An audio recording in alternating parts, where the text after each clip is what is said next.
Olá, tá começando mais um programa Mergulhando na Palavra aqui no Bola TV. Hoje nós vamos receber aqui o pastor Edu, pastor Du, né, também conhecido como Isso aí. pastor Du, tá com a gente, tudo bom? Tudo bom, Bruno? Legal. E o pastor Daniel Lopes também tá conosco hoje. Valeu, Bruno. Prazer estar com vocês aí. Sejam bem-vindos, queridos. Valeu, Obrigado. obrigado. E hoje vamos falar sobre criação, Gênesis, vai ser focado no programa em Gênesis. A gente tem algumas perguntas que o pessoal da internet mandou para nós também, a gente vai daqui a pouquinho debater, mas antes da gente ir às perguntas, por onde a gente poderia começar a falar sobre esse assunto, criação, que é fundamental, né, para o cristão, mas ao mesmo tempo, na nossa criação, na escola, a gente recebe muita informação que vai contra a nossa fé, né? Nós somos acostumados a ouvir sobre a história da teoria da evolução e tudo mais. Não se fala, né, no criacionismo, em poucas escolas, mais nas religiosas e tal, que a gente vai ter essa abordagem também da criação de Deus. Então a gente podia falar um pouquinho antes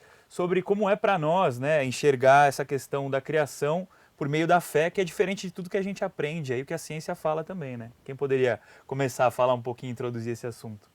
Esse tema é interessantíssimo, ainda que seja colocado como os mitos da criação, né? O mito judaico-cristão da criação.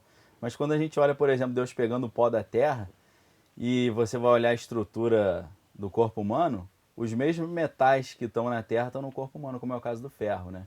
Que é o que faz o sangue ficar Ferro, vermelho. cobre, zinco. Tem tudo, tem né? De A a Z. Metais alcalinos terrosos, né? Como a tabela periódica. Então, assim, aquilo que era visto como, nossa, o mito da criação, uma lenda, não, tem até fundamento científico ali. Então, é muito mais interessante e profundo do que a gente imagina, assim, a princípio.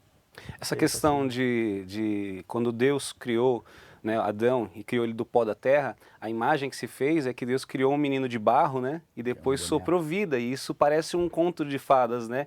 Então as pessoas rejeitam porque isso é mítico, né? Então isso ofende a inteligência das pessoas quando você fala, Deus criou um boneco de barro e soprou vida ali nele. Mas como o Daniel falou, né, você tem os minerais da terra, estão no corpo humano.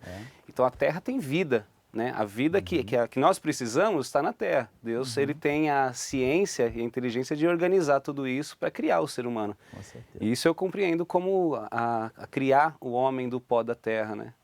É muito mais inteligente falar dessa forma. É que a Bíblia não precisa. Né? Não existe necessidade. Né? Não se pretende um tratado de biologia, né? Nem de física quântica. Esse que é o problema, mas está tudo ali. A Bíblia fala dos elementos químicos que Deus usou para constituir o corpo do homem. E, curiosamente, os elementos que estão na terra estão no homem. Né? Se tivesse sido usado de outra coisa, talvez não seria tão específico. Mas eu vejo isso já como uma orientação de Deus. Usou esses elementos da terra para constituir o homem. E o elemento mais importante ali que existe, que faz a terra ser vermelha e o sangue ser vermelho, é o ferro, que está nos dois e é o que transporta o oxigênio e vai caracterizar até a palavra homem, né? A palavra homem em hebraico é Adam e a palavra sangue é Dam. Então a palavra homem vem da palavra sangue. E a terra é Adamá, é quase Adam, né? Quase Adão. Então no texto original hebraico, terra, sangue e o homem tem a mesma origem na língua e tem a mesma origem química também. Agora, um ponto também que a gente deve pensar é que, segundo a Bíblia e o que a gente crê, a criação do homem, né? A gente está falando de criação, mas Deus criou o mundo, tudo que nele há. Para a ciência, né? Para muita gente, o homem não é também colocado como o ápice da criação, até porque eles não creem exatamente na criação. Mas para nós, a Bíblia mostra que o homem é muito importante, né? É algo que Deus criou de grande valor. Sim. Então é diferente, né? Sim, e a questão também é que acredito assim, aonde se dá os conflitos? Quando você tenta separar os assuntos. Então você pega a evolução do homem em alguns sentidos, né? E a gente pode entender que Deus criou o homem, mas para que ele possa evoluir e se adaptar. Então não é porque Deus criou que ele é um ser estático e que ele nunca possa passar por nenhum tipo de mutação ou aperfeiçoamento. Né? E acho que essa é a graça. Deus criou para que você se adapte, para que você se transforme, para que você melhore, evolua. Né? Então você mistura as coisas. Mas você tem uma questão, uma ideia um pouco mais profunda. Deus criou e para evoluir e se adaptar.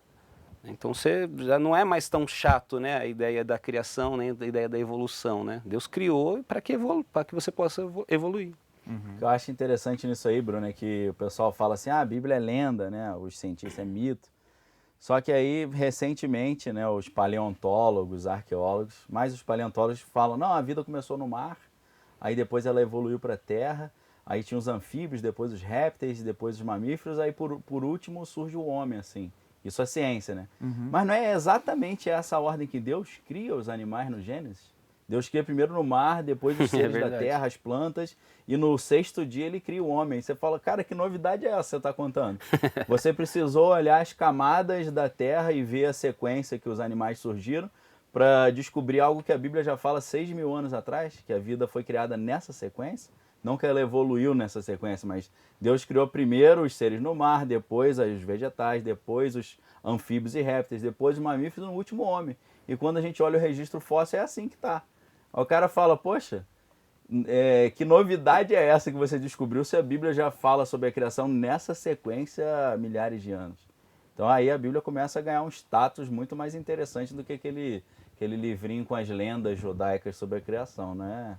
Não são lendas não, são fatos. Verdade. Agora, quanta coisa também, né, o pessoal não acaba tendo que ter mais fé, porque também para acreditar no Big Bang, que o mundo veio de uma grande explosão, né, precisa ter fé, porque da mesma forma que a gente acredita que Deus fez o mundo, que Ele criou todas as coisas, como que a partir de uma explosão, né, de onde vem, para quê, como tudo vai tendo tanta perfeição? Eu não consigo entender, eu acho que quem não crê em Deus, às vezes precisa ter mais fé para acreditar que tudo consegue, de forma espontânea, sem inteligência alguma, se organizar sozinho, evoluir, né, e chegar até a inteligência que a gente tem e que a gente vê no mundo, a perfeição das coisas que nós cremos Deus fez, né? E quando eles falam em bilhões de anos, né, pela essa ideia de teoria, acho que precisaria de trilhões e quadrilhões de anos, porque é muita informação junta de uma forma perfeita, né, para acreditar que isso tudo evoluiu de uma forma natural, devagarzinho, né, dessas coisas, né, e é lutar contra o racional das pessoas, mas é uma questão de condicionamento, né, a condição desde pequeno, né, falando a mesma ideia, né, e aí um dia o cara se converte e aí ele fala, Deus criou, né, e aí ele tem que se deparar com um monte de conceito que ele tem dentro dele para se abrir para essa nova novidade, para essa nova novidade, não, né? Para essa novidade e poder entender que Deus criou, e entender que Deus criou é a forma mais inteligente de se compreender a vida, né? Que a Bíblia já tinha tudo ali, que Deus já tinha dito, que falta a fé para acreditar que tudo ali é verdadeiro, né? E então as pessoas têm mais facilidade de acreditar no impossível dessa forma, né? Porque Deus ainda é uma revelação nos seus corações, né? E que Deus é soberano ainda é uma revelação que está sendo formada, né? É uma descoberta, né? Puxa, meu pai criou tudo isso, que fantástico, né? Ele é muito fera mesmo. Tem um livro que é Os Fatos sobre a Teoria da Evolução, que é do John Ankerberg. Nesse livro ele traz um dado de um cientista, que é Schwarzenberg, o nome do cara. Ele fez um cálculo da probabilidade da matéria inanimada ter surgido todas essas formas de vidas complexas, né? A probabilidade é praticamente zero. É impossível, ainda que tivesse o mundo há trilhões e trilhões de anos. Quanto mais você estende o tempo, não importa quanto tempo o universo tem, a probabilidade da matéria se organizar de uma forma tão complexa como a gente vê no mundo hoje é zero, assim, a probabilidade matemática impossível. Então, realmente, como você falou, precisa ter mais fé para crer na evolução do que na criação. Isso até um professor americano de lógica, o professor Alvin Plantinga, ele tem um livro sobre isso, como a crença na evolução das espécies exige muito mais fé do que a crença num Deus que criou num Deus inteligente que criou todas as coisas. Então eles são mais crentes que a gente. Verdade. Isso sem Pena contar... que essa fé não salva, né? Exatamente. Isso sem contar a questão do macaco, né? Não tem como a gente não falar. Do macaco é fogo. É porque, né, viemos do macaco, para a ciência é isso, nós somos uma evolução, né, dos macacos e tudo mais. Por mais que eu olhe assim, consiga ver alguma coisa ou outra, dá pra gente ver, pô, tem uns algumas coisas que o macaco faz. Você vê que o macaco é um tem bicho. Tem uns caras peludos na praia, não, né? O macaco é um bicho inteligente, veio, né? Eu não vou dizer que o macaco é um ser totalmente... Não, ele é o golfinho inteligente. Também é, né? Mas não é pô, se você adestrar o macaco, ele anda... Eu vi macaco andando até de moto, já de mini moto, assim, tem na internet e você vê. Mas até aí você fazer uma relação que daquilo, né, que o macaco, até onde ele vai, aí esse salto do macaco para o homem... Tem um intervalo... Tem um intervalo considerável, né? né? Por mais que para eles também existiram hominídeos e tudo mais, homens passados, australopitecos, essa coisa toda, mesmo assim é muito dose acreditar nisso aí. Hoje não se fala mais dose. que homem veio do macaco, mas diz que homem e macaco têm um antecessor em comum. Aham. Já não fala mais que o homem evoluiu do macaco. Eles já mudaram um pouco e falam que homem e macaco têm uma origem comum. Sim. Eles já estão mudando um pouquinho. Já deu uma improvisada. Eles vão, né, disfarçando. Mas até onde eu sei, o registro fóssil desses homens macacos não levou a lugar nenhum. Do contrário, eles não teriam parado, eles teriam parado de falar do elo perdido, né? O elo perdido é essa conexão que se perdeu, que tem assim um intermediário perfeito assim entre um e outro. Quando a gente olha o homem de Neandertal, por exemplo, ele, se você for olhar aquela carcaça, é um homem normal que sofria de raquitismo. Já foi descoberto isso, que ele se alimentava mal, tinha pouca vitamina, então era um homem pequeno e encurvado. Meio que semelhante ao que acontece no Nordeste com a síndrome do Jeca Tatu, que são pessoas que são pequenas, têm raquitismo e nanismo. Então, assim, é uma pessoa normal. Agora, o homem de Cro-Magnon, ou Cro-Magnon, né, dependendo da maneira como fala, ele era mais alto, mais forte, mais robusto e, entre aspas, mais evoluído. Então ele não é prova de evolução, porque ele era mais capacitado. Tinha uma caixa craniana imensa, provavelmente era mais inteligente, sem falar nas fraudes, né? Tem várias fraudes Tem várias também, fraudes, como o homem de Pittsdown, que eles misturaram crânio humano com mandíbula de macaco. Tem o homem de Nebraska também, que foi fraude. Então, é um universo que parece muito legal, assim, da ciência, muito bem fundamentado, mas é recheado de fraudes também. Então, Você tem, né, algumas tribos africanas que desde de criança eles apertam o crânio das meninas e esse crânio vai ficando alongado com o tempo. Isso hoje, isso ainda existe, né? Então quer dizer, o pescoço também, né? pescoço. Então se pega um esqueleto de uma pessoa assim que foi descoberto, vamos falar, olha aqui um tipo de evolução, um tipo de ser humano vai diferente. Saber de quanto tempo Até atrás que é os alienígena, costumes, né? Vai achar que é alienígena. E tem, né? Na E Discovery, tem, né? O crânio alongado. crânio alongado. E ainda hoje se faz isso, essa modificação, essa tortura, né, com as crianças ali por uma questão de religião. Depois se descobre esses corpos, isso aqui é um ser humano diferente, é um outro tipo de ser uma humano. raça que tinha o crânio alongado. Né? Talvez eles eram mais inteligentes, ou era uma antena para se conectar com alguma coisa do espaço. Né? Então tem tudo isso, né? E é que o Daniel falou, se baseia nessas especulações que tem aí de descoberta, essas coisas, né? E eu tenho uma professora Adalto Lourenço, uma vez ele comparou essa questão da fé daqueles que creem na evolução. E ele falou sobre a organização do DNA humano. Ele falou assim que comparado ao DNA, tão complexo que ele é, seria pegar uma enciclopédia britânica, cortar letrinha por letrinha e ficar de cima de um prédio, jogando lá de cima, tendo a expectativa de que ela caia de forma organizada lá embaixo. Aí não deu a primeira vez? A probabilidade é essa. Ou igual uma explosão numa tipografia produzir uma biblioteca, uma enciclopédia britânica, né? Fazer o movimento inverso também. Você pegar milhões de letras espalhadas e joga uma bomba ali e vira para ver se junta, né? Na ordem alfabética, assim, primeiro. Ele tem um outro exemplo engraçado que ele fala assim, imagine um caminhão, né? E aí o caminhão ele tem farinha, tem ovo, tem chocolate, tem tudo dentro do caminhão. E esse caminhão estava indo para o destino dele, esse caminhão capotou, a farinha se misturou com o ovo, o açúcar, o chocolate, e esse caminhão pegou fogo, se organizou e assou esse bolo, e quando de repente foram abrir o caminhão, tinha um bolo. Uau, um bolo gigante, né? É muito boa. Os caras eles têm muito mais fé, né, para acreditar nessas coisas. Eles são crentes, só não são crentes em Jesus Cristo, mas são crentes. São crentes, né? É verdade. Bom, tem muita coisa que a gente ainda poderia falar, né? Mas tem algumas perguntas também que o pessoal da internet mandou pra gente. Você vai saber como participar e está escrito na tela também, como você interage aqui com o programa aqui Mergulhando na Palavra. E a primeira pergunta que chegou pra gente é a seguinte: se Deus é pleno, por que tirou o 7º dia para descansar? O que ele quer nos mostrar com isso? Vou deixar essa pro Daniel para começar. Primeiro de tudo, Deus é extremamente didático, né? Ele faz tudo para dar exemplo. Você quer ver? Jesus vai se batizar e João Batista, poxa, não preciso te batizar, para quê? Aí Jesus fala, não, faça isso para que se cumpra toda a lei, né?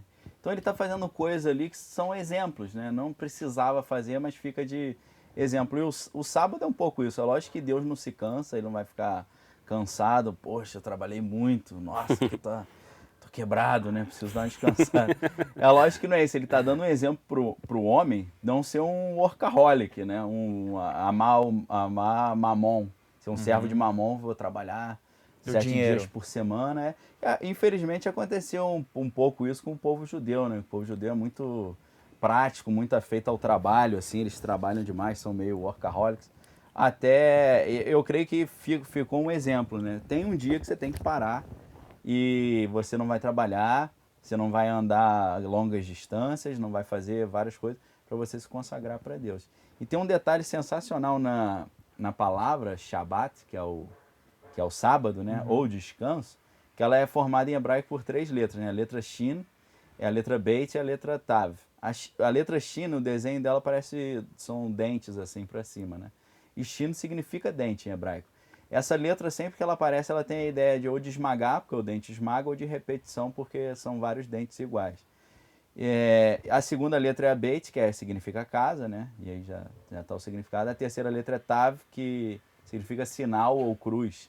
Então, se a gente olha essa palavra, essas 3 letras, o dente, a casa e o sinal, na verdade o que está escrito ali é o sinal de voltar para casa. Inclusive, a palavra retornar, que é shuv em hebraico, se você bota o T no final, fica Shabat. Então, eu creio que a mensagem que Deus está dando ali é o seguinte: o sábado, que é o dia do descanso, é um sinal de você voltar para casa. Primeiro para a casa do Pai, que é ir ao templo lá, agradecer a Deus por tudo, mas voltar para a casa celestial, né? Um sinal de você lembrar que essa vida aqui é passageira, né? Como a Bíblia fala que nós somos forasteiros nessa terra.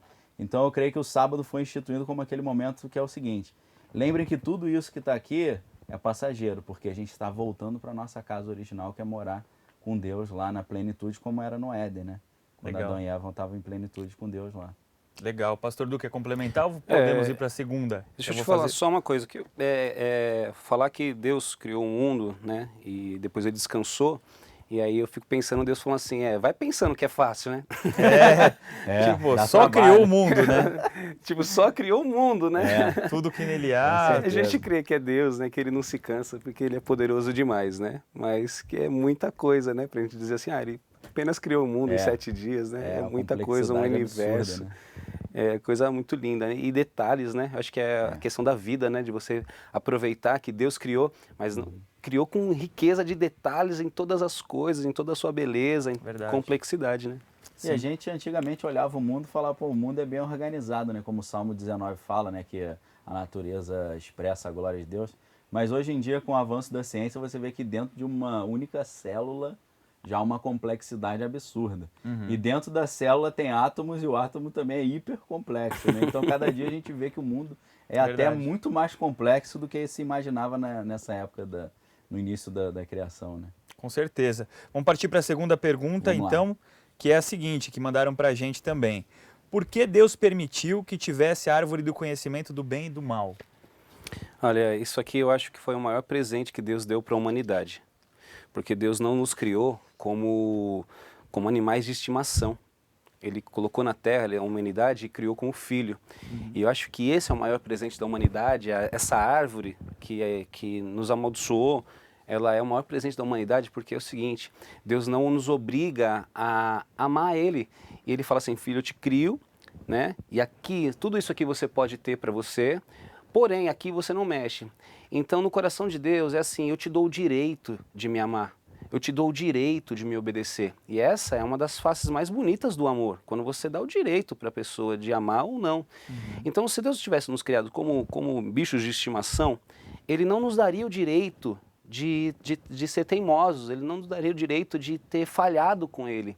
Né? Então, Ele respeitou a raça humana, Ele respeitou o ser humano, Ele disse assim, filho, eu deposito a minha confiança em você. Então, eu crio essa árvore aqui para que você tenha o direito. Eu te dou esse direito, te respeito como um ser humano, para que você possa me obedecer ou não. Me ame se você quiser. Então eu acredito que esse é o maior presente da humanidade. E além disso, tá me lembrando aqui de um filósofo, Immanuel Kant, ele fala que a vontade perfeita só existe com a liberdade plena. Verdade. Se você faz uma coisa por obrigação, tipo assim, você chega para a criança e fala, eu tô mandando você arrumar o quarto, se você não arrumar, você vai ficar de castigo. Agora, se você chega para a criança e fala, você tem a opção, você pode arrumar o quarto ou não. E a criança espontaneamente arruma o quarto é porque ela entendeu que aquilo é o certo. Né? Porque ela está cumprindo com uma obrigação, uma determinação. E o pai fica feliz, né? Com certeza, ver que a criança aprendeu aquilo, né? Então Deus ele age assim também, ele deixou o homem livre para escolher entre o bem e o mal. E ele sendo livre para escolher, a escolha dele é perfeita. É uma vontade, é uma ação perfeita, perfeitamente moral, como Kant ia falar, né? Além disso, essa árvore do conhecimento, do bem e do mal, é super misteriosa, né? Porque além dessa árvore tem a árvore da vida também. E aí a árvore da vida, ela foi interpretada pelos cabalistas como um sistema de adivinhação, né? Primeiro para entender as emanações do mundo e tudo, mas ela se tornou um instrumento de adivinhação. Então, existe uma confusão entre bem e mal aqui. Mas a árvore do conhecimento do bem e do mal não é assim, agora você vai conhecer o bem, tipo, você vai para o mundão, vai se desviar, vai conhecer o mal, aí depois você volta para a igreja e vai conhecer o bem. Não é muito isso não, porque a palavra, o termo que é usado aqui de conhecimento é biná em hebraico. Biná significa fazer a distinção, é tipo discernimento. Então nessa árvore há o discernimento, a pessoa se torna capaz de entender a diferença do bem e o mal. Adão e Eva, antes de terem comido desse fruto, eles eram tão inocentes que eles não tinham esse discernimento. Então Deus coloca aquela árvore ali para mostrar a diferença. E eu creio que é o mesmo motivo pelo qual Deus trouxe a lei. Que aí Paulo vai falar que a lei ela era apenas um aio, ou seja, um condutor, um tutor, né? Para mostrar ao homem o pecado e falar para ele, ó, isso é o pecado. E para afugentar o pecado eu trouxe a lei. Mas agora que vocês entenderam o pecado, não precisa mais da lei, é a graça. Eu vou escrever a lei no coração de vocês. Então acho que Deus deixou ali deliberadamente para ensinar o homem a ter esse discernimento. E essa palavra biná é a mesma palavra que em latim, por exemplo, é ratio, de razão, rateio, racionamento, racional, ou ração também, a ração que a gente dá para os animais. A ração vem de rateio, que é dividir, né? Então eu creio que a árvore do conhecimento do bem e do mal é a árvore da divisão. Depois que eles comeram aqui, eles falaram, cara, isso é o bem, isso é o mal. Nós fizemos o mal. Precisamos cobrir a nossa vergonha. Eles tentam se cobrir, né? Com folhas.